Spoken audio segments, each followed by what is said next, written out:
और माहिरीन की राय सुनिए प्रोग्राम फोरम में। पाकिस्तान की जो कीमतों के बढ़ने की शरह है उसमें एक नुमाया कमी आई है। इकोनॉमी जो है उसमें एक उम्मीद है कि लोग इन्वेस्टमेंट की तरफ राग़िब होंगे। हमें उन रवैयों को परवान चढ़ाना पड़ेगा सियासत में जो कि शाइस्तगी की।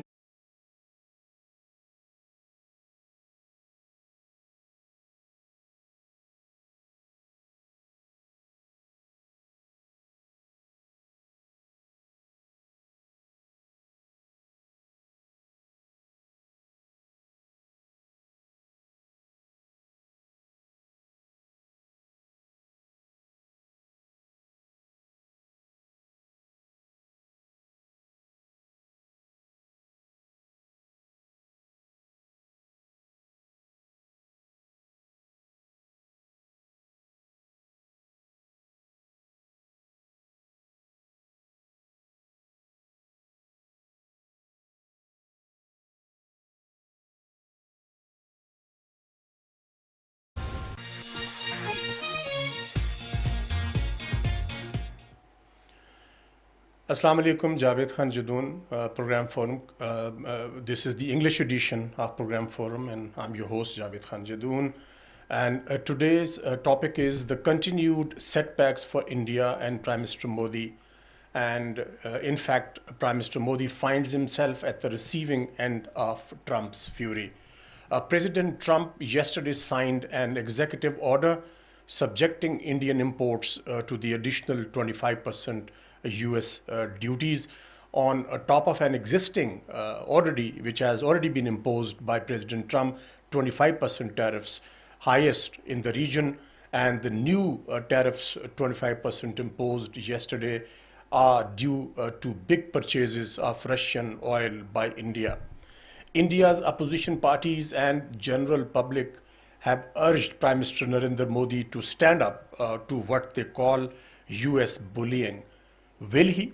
A sheep in wolf's clothing, which Prime Minister Modi is. His all rhetoric is gone. He is completely silent. No response to what President Trump just announced. A brief facts I will present for you, and then I will go to the panelists. They will help us understand what is happening with Modi, what is happening with India, why it is happening, why Modi and India is being totally isolated by President Trump. India is uneasy. Modi is perturbed from Trump's tariffs and India's purchase of oil from Russia to a US tilt towards Pakistan.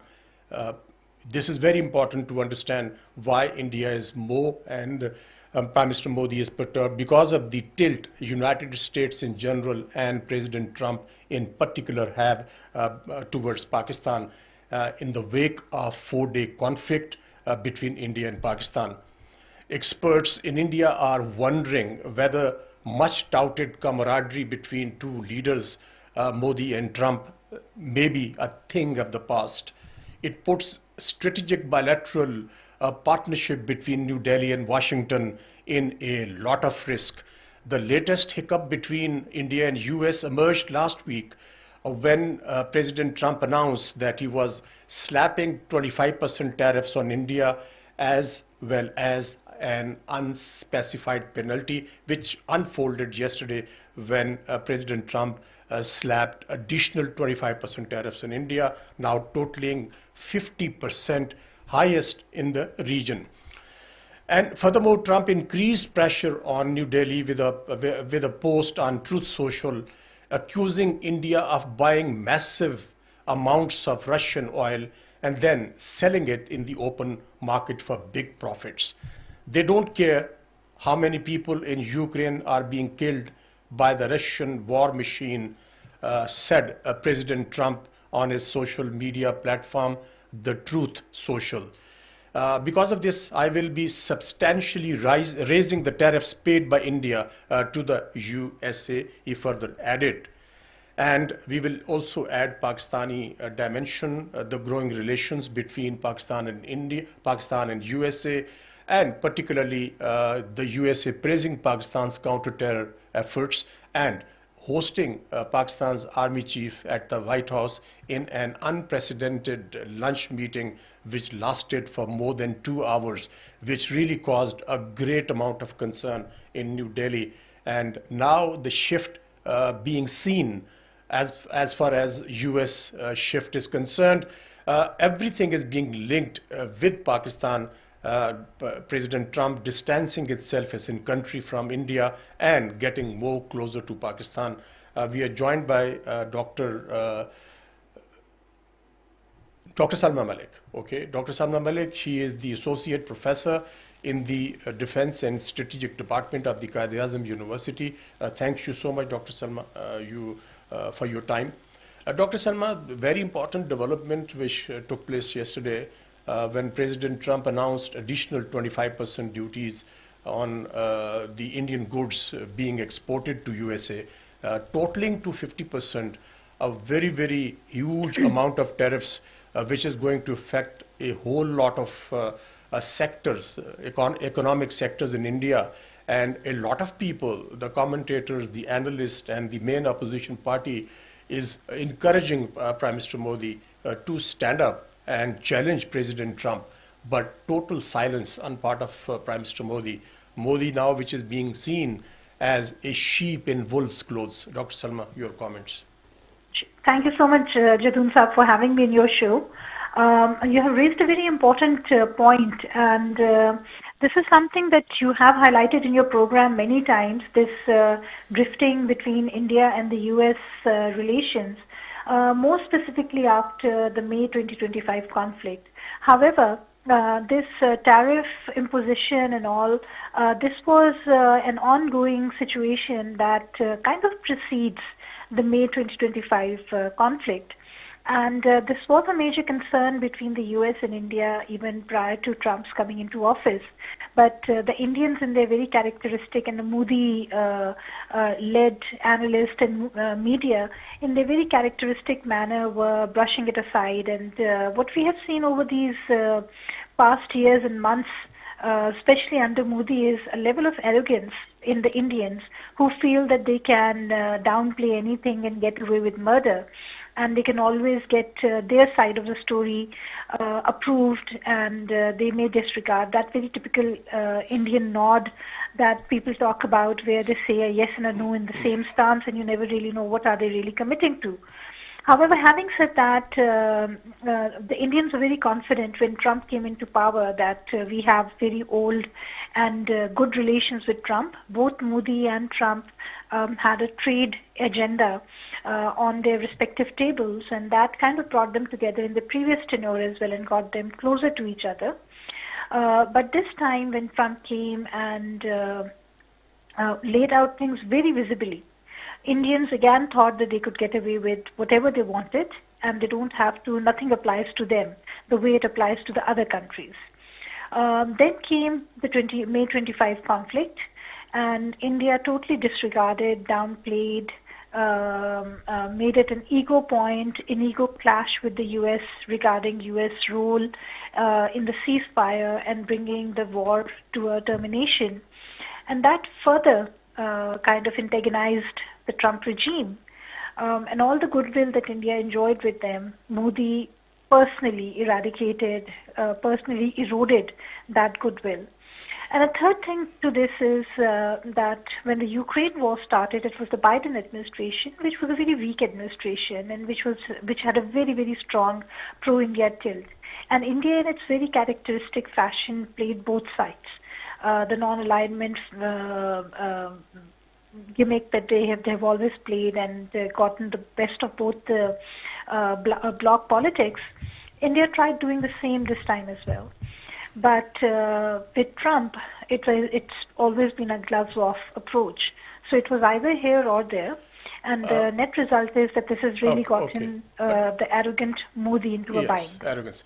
Dr. Salma, the eminent analysts and observers in India, along with the main opposition party, Congress, are linking the recent decisions made by President Trump vis-a-vis India regarding the massive amount of tariffs which have been imposed on the export of Indian goods to the USA. They are linking it to the warming up of Trump with Pakistan and praising Islamabad's counter-terrorism efforts, and also, his announcement, which was made immediately after he levied, he levied 25% tariffs in India. President Trump announced a massive oil exploration deal. I'm quoting his words with Pakistan, saying that someday India might have to buy oil from Islamabad. Great cause of anxiety and great cause of concern and alarm it raised in New Delhi, because they believe that they are not looking at these new tariffs in isolation. Rather, they are linking them with the cozying up of President Trump with Islamabad and giving Pakistan so much of importance, particularly in the wake of 4-day conflict. Yes. Yes, you see, there are two things. I would agree with this, and I don't agree with the fact that we always link the India-Pakistan thing. There was a time when the U.S. dehyphenated India and Pakistan case from one another, and that hurt us, especially when it came to Kashmir, the Indian illegally occupied Jammu and Kashmir. Now we have been rehyphenated, and all thanks to India. But when it comes to trade, I would actually feel that in certain areas where if we are getting a good deal, it should be a very equally bound deal here. But because India has had a very special, quote-unquote, relationship with the U.S., the tariffs and all have come very hard to hit it. But one must say this thing, that this is not because Pakistan has any role to play. It is all because India has done what it has done. Dr. Salma, my point was that if yes, I totally agree with you. But what I'm saying is, let me quote Shri Ram Sundar Chaulia, who belongs to the New Delhi University, Jawaharlal Nehru University in New Delhi. I'm quoting him. He says that the Trump's sudden admiration for Pakistan as a great partner in counter-terrorism has definitely soured the mood in India. I mean, they are linking it, the hardness of President Trump's statements, even calling the Indian economy a dead economy, and even calling India a country which is indirectly supporting and facilitating the war, the Russian war in Ukraine.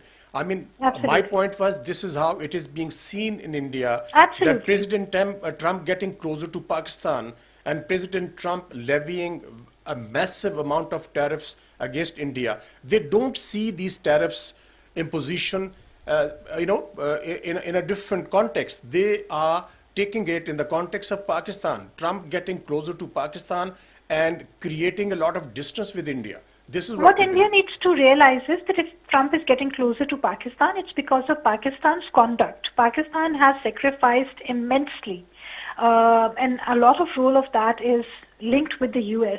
in the war against terror, which was led by the U.S., and Pakistan has paid a very heavy price. Okay. If finally its sacrifices and its role is being acknowledged, why is India being so worried?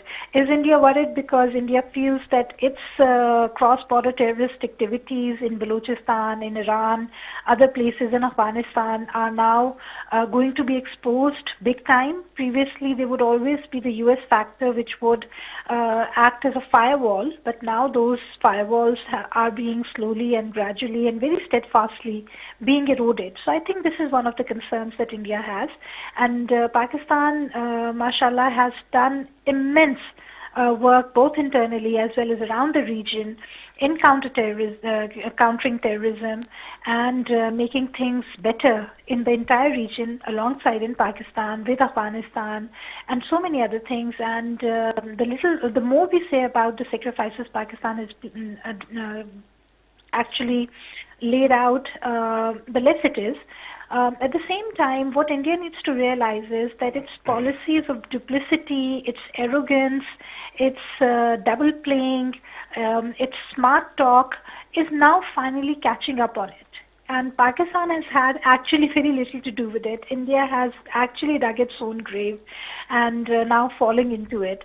And any amount of crying and talking about how Pakistan has outsmarted India is something that admits to the fact that there are major policy deficits in Modi's way of running the government, and this is where it stands. And now we have seen since May 25 that Modi always has very little to tell the people. He has very little to put before the parliament's floor or in the public. His chest thumping, his arrogance, everything has now really come back, and it's haunting him and his policymakers a big time. We are also aware that Modi in these few months sent his best of his envoys worldwide to create a favorable narrative, and even then that did not work. So these are few things that we really need to look at. And it's not only just slapping off 25 plus 25%, 50% of tariff. The implications and the repercussions of these tariffs are going to be of a very high magnitude for the Indians in the coming days. For the oligarchs. Dr. Salma, the impact of 50% tariffs is not going to have on the Indian economy alone. The two decades of very careful calibration between New Delhi and Washington, and forging a new kind of diplomatic and strategic ties given in the backdrop of Indo-Pacific region, how India was being used to create a bulwark against China. And now, all of a sudden, I believe it all started when Pakistan's Army Chief, Field Marshal Asim Munir, was hosted in an unprecedented luncheon meeting which lasted more than 2 hours. That was a turning point, and then Indians started very carefully calculating every move being made by President Trump, and they started getting very worried and very concerned that now when the Trump hosted the Pakistan Army Chief, there was a lot of hue and cry in India, in the Indian media and the Godi media, and also from the BJP leaders, and as well as from the Congress and other opposition political parties as well. And now they see everything in that particular context. They believe that that was the turning point between Pakistan and USA. And of course, everything is stemming from the outcome of the 4-day conflict between India and Pakistan. Yes. One thing is that there is a huge paranoia in India against Pakistan, that Pakistan always does everything to damage India. No, Pakistan doesn't do anything to damage India. Pakistan does everything to help itself, to promote itself, for its self-growth. And if in that India's connivance and arrogance comes in the way, we can't help it. I mean, we never told Modi to attack Pakistan in the dead of the night and face a huge embarrassment at home. We didn't tell them to have lousy way of running their air force and downing their extremely expensive chest-thumping aircraft. It's entirely their own mistake. So how can we stand guilty of the misconduct India does? But this is the paranoia that India has against Pakistan, that, the Pakistani Field Marshal, he went to America and he did things against us. Because this is the modus operandi India always does. Whenever it is at any conference, it tries to totally undo the foundation of its neighboring states, with Pakistan particularly in focus. What Pakistan has done is it has gone and talked with a position of strength and explained its future way of action, and that is something which is in sync with what the US in the future drift of international politics require, and Pakistan is doing that. We should also be aware that Pakistan is the same country which has tried to play with a lot of difficulty, a very, very fine balance between its old traditional all-weather friendship with China and balancing it with the US. And we have finally come to that hour when both the sides are doing very well. And this is not at the cost of India. India is reaping the fruits of its own shenanigans, its own connivance, its own arrogance, and this is how things are doing. But however, Dr. Salma, let me put in another example. As you know, you are academic. You teach international relations. Global politics and international relations is entirely based on realpolitik. It is not an emotional game Absolutely. of, between two Absolutely. individuals. Now, I mean, it is always the national interest which reigns supreme in conducting the ties between the two states or multiple states. Given the current situation, America, of course, always believed and probably wrongly believed that India is the country which can create a kind of a containment juggernaut against China, given all the regional countries supporting, this American design of containment of China. Now, all of a Yes. sudden, that bubble burst, and they That realized bubble has that burst. India doesn't have that military Absolutely. power, that military muscle. So why should they quote India? Why should they quote Modi? It is all because of a very unemotional, unsensitive global politics which is in play right now. Yes, I was just about to say that when you raised this point, absolutely. The May 2025 conflict also brought this glaring reality to the surface that India's very carefully crafted and marketed image of the net security provider, a viable proxy against China, has totally shattered. That myth, that picture, that carefully crafted charisma is no longer there. And the US has had to think very hard as to what would be the viable alternatives. You also need to look at how the global dynamics are taking place. The US is talking to China. The US is also talking to Russia. So the type of proxy role that India was providing to the US, or had kind of sold to the US that it can do this thing and that thing against China, is no longer viable. We also need to remain alive to the fact that any time India and China has had any military engagement, however limited it was, India has never really been able to deliver the goods.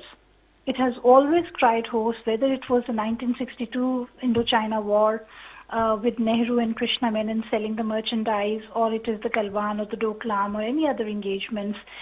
India has never really been able to rise to the challenge. And okay, fine. If we say that China is a big power and China is as the Indians quote unquote say that it has a brutal power against them in a small border skirmish, if you can't even handle that, and then India designs, articulates, and brings to Pakistan a conflict of its own choice, and even then they cannot handle that conflict, that says a lot for a country which is trying to act as a regional bully, and it is also trying to sell itself as an image of a great emerging power that should be given a veto power role in the United Nations Security Council and so many other things. So India has always tried to sell its weight above its size and try to show that it's really big and it can really deliver. But it has these inherent weaknesses, and these are the things that many Correct. Western analysts had been pointing out, and now their predictions and their analysis are coming true and very Absolutely. much alive. Thank you so much, Dr. Sarma, for your time. Thank you so much. Thank you, Jadoo. Before we take a break, uh, when we come back from the break, we will have Lieutenant General retired Raza Mahmood Khan. He is the former president of the National Defense University. And when he joins us, we'll be talking about the same subject and further dig deeper into the malaise which India finds itself right now. Stay with us.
Welcome back. I'm Javed Khan Jadoon, your host, and you're listening to the English edition of the Talk Show Forum. And today we are discussing the latest announcement made by President Trump on his own social media platform, the Truth Social, that he is levying additional 25% tariffs on Indian goods being exported to the USA. He has already in July imposed 25% tariffs on India, which is the highest in South Asia. And now it is totaling 50%, a massive, massive amount of tariffs being imposed, India being penalized, cornered, and at the end of the Trump fury. Why it is happening, we have been discussing with Dr. Salma. And let me share with you the latest update regarding this ongoing tensions between the two countries, the USA and India. Indian Prime Minister, as I was discussing, was quite silent on it, and he was being egged by the political parties, was being encouraged by the Indian commentators and analysts that Prime Minister Modi should stand up and challenge President Trump on this, but he kept silent. Now, his very recent statement in the wake of 25% imposition of tariffs on India, what Prime Minister Modi says, let me share it with you. He says that he will not compromise the interests of the country's farmers, even if he has to pay the heavy price for it. In his first comments after US President Trump's salvo of 50% tariffs on India, look at the meek and very weak statement. You don't see any challenge to President Trump. He's simply trying to hide behind this particular argument that he is protecting the Indian farmers.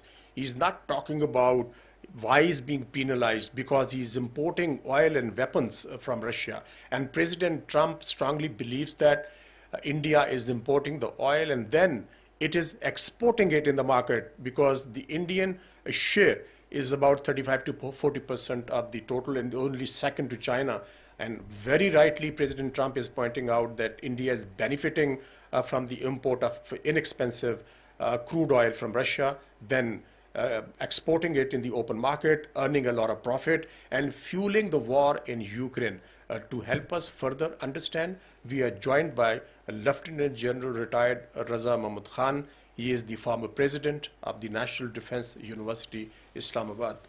General Raza, thank you so much for your time for the English edition of Talk Show The Forum. General Raza, 25% earlier tariffs on India in July, and then, as promised by President Trump, yet another 25% tariffs imposed on India, with a very strong language President Trump is using against India and Prime Minister Modi. And a lot of commentators and analysts in India are looking at this very heavy penalties being imposed on India in the backdrop of four-day conflict. Our army chief being hosted by President Trump in the White House, unprecedented luncheon meeting which lasted for more than 2 hours, and then America praising Pakistan's counter-terror efforts, and yet again Pakistan and America concluding a very win-win trade deal between the two countries, and President Trump announcing that American companies will assist Pakistan in the exploration of quote-unquote massive oil reservoirs in Pakistan. This is how it is being looked upon in India, in New Delhi. What is your take, General Raza Khan? Okay, Bismillah ar-Rahman ar-Rahim. I think, first of all, I would say that India really deserves this treatment which is being meted out to it by the U.S. government. And I think it would sober it up because India has very recently and even in the past been acting as a superpower. It was equating itself with the United States, with China, and with others, which it is not. It has been acting as a regional hegemon. It has been violating, all U.S. sanctions. It has been violating all international treaties. It has been disregarding UN Security Council resolutions.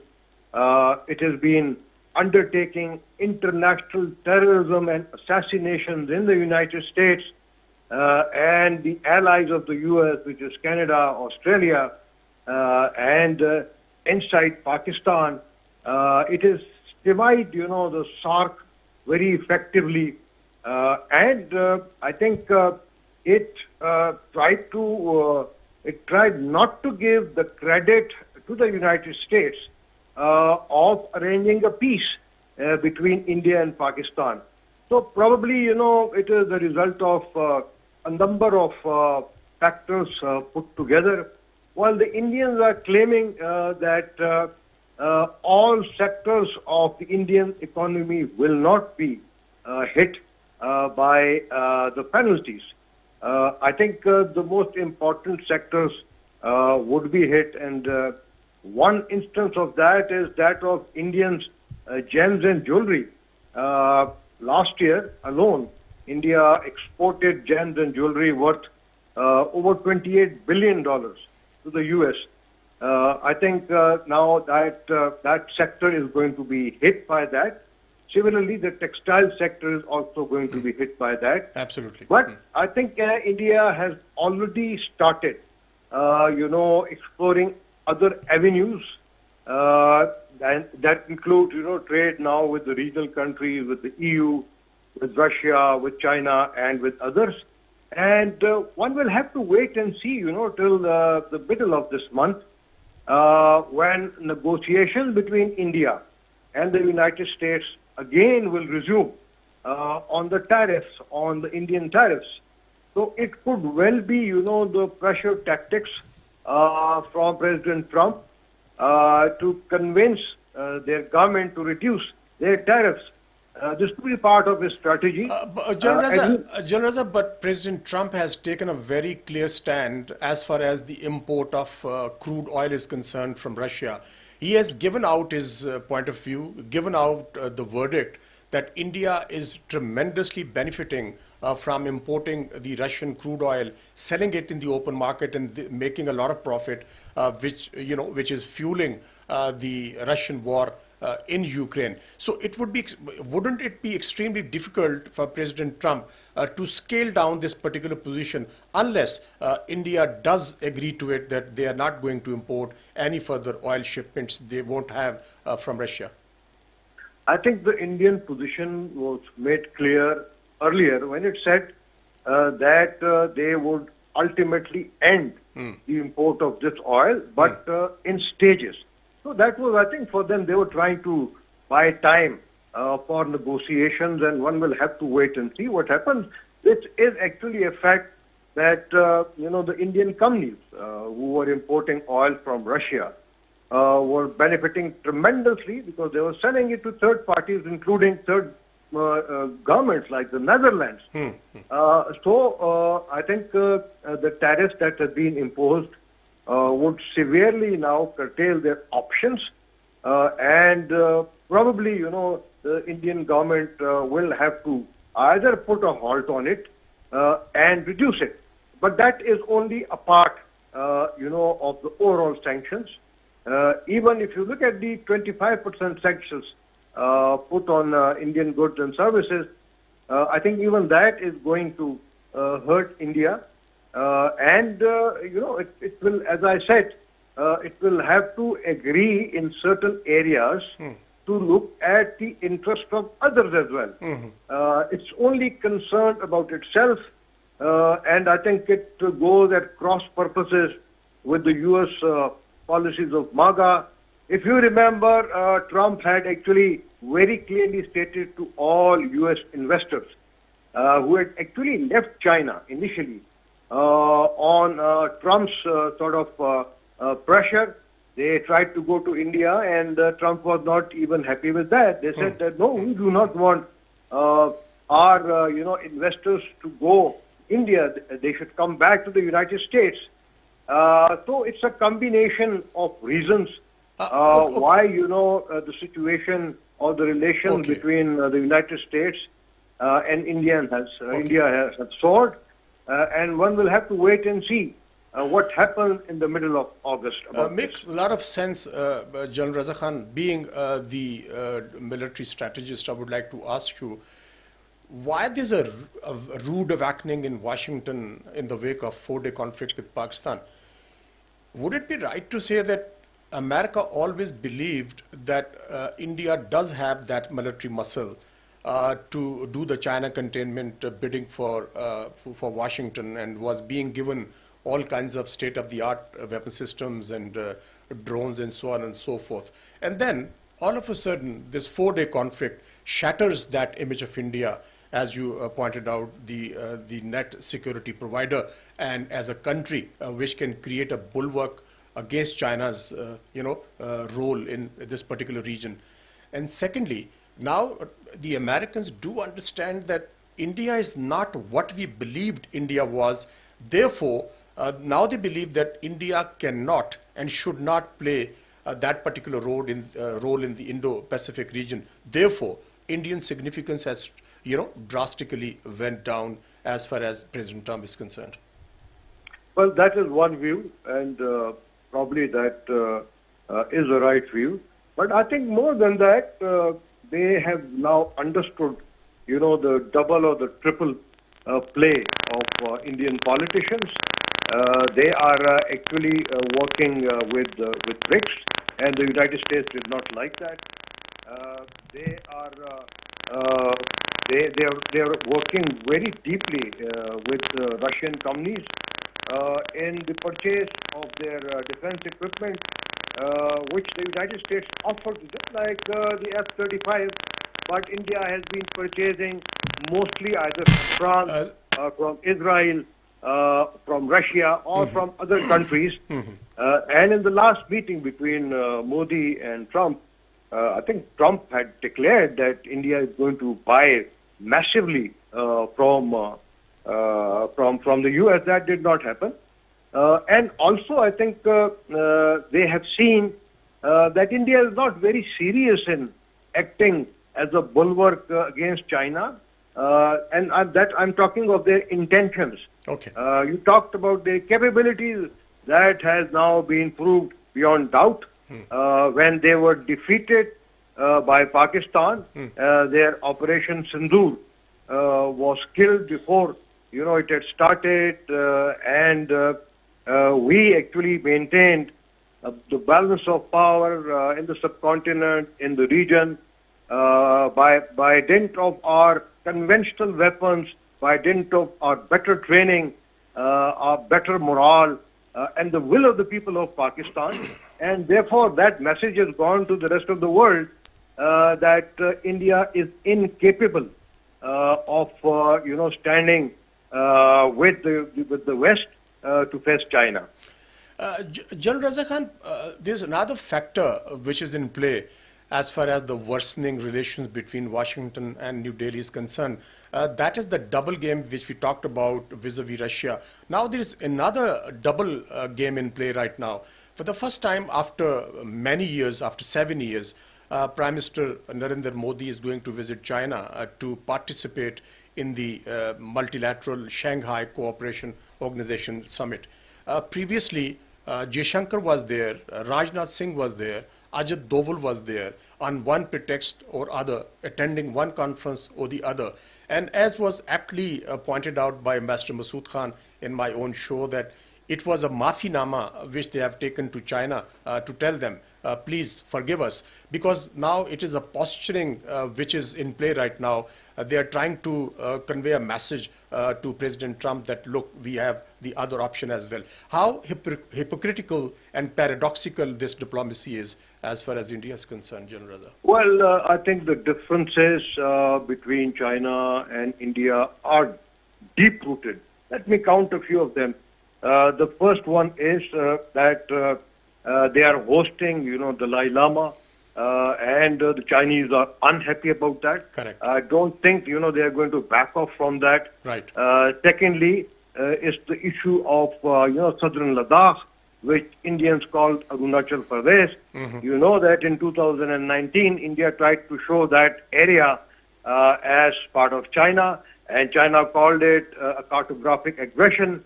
and then Galwan happened, and I think that is very difficult to resolve because the Indian position on that is very rigid. And similarly, I think India is the strongest, opposition party to the BRI or to the CPAC. So these are major issues between India and China. So I think I don't see a very quick or easy rapprochement between China and India, and one will have to wait and see what comes out of the SCO Head of State Conference. But seeing from what happened in June, when Dole was there and there Rajnath Singh was there, you see, they acted like a spoiler. They put, everyone was embarrassed when they refused to sign the joint statement because they were insisting that, the joint communique must include Pahalgam, and they wanted to impose their own position on all the members. So if they are having that kind of attitude, I don't think I don't see any prospect between India and China for rapprochement. Absolutely. But, why can't they learn a lesson playing a double game with America vis-a-vis Russia, and then once again, the posturing is that we have got an option, we go to China and do the Maafinama, and then we can have the courtship.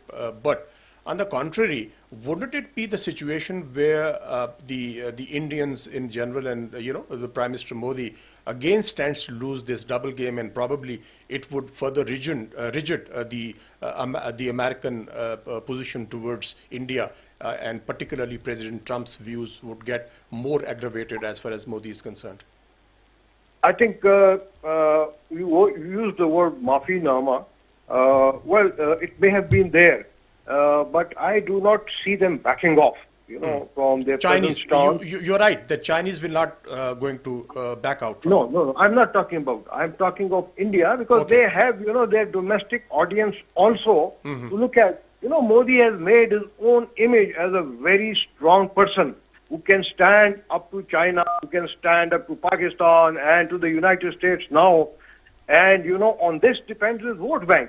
So he will have to probably think many a times to do that, to accept certain position which is... General, isn't that image quite seriously bruised and damaged now as far as Modi is concerned in the wake of 4-day conflict with Pakistan? Well, that is bruised, but unfortunately, their narrative to their own voter is based on all lies. They are saying, no, they have won, and they are celebrating their victory in Sindoor. And their media is actually depicting this picture to the people of India. So, that is actually the dilemma for the people of India, for their opposition, their media and all, that they're being fed lies again and again. I think because of which India is going to eventually suffer irreversibly. Thank you so much, Lieutenant General Retired Raza Mahmud Khan, former President, National Defense University, for your time. And listeners, we are coming to the end of the show, saying Allah Hafiz.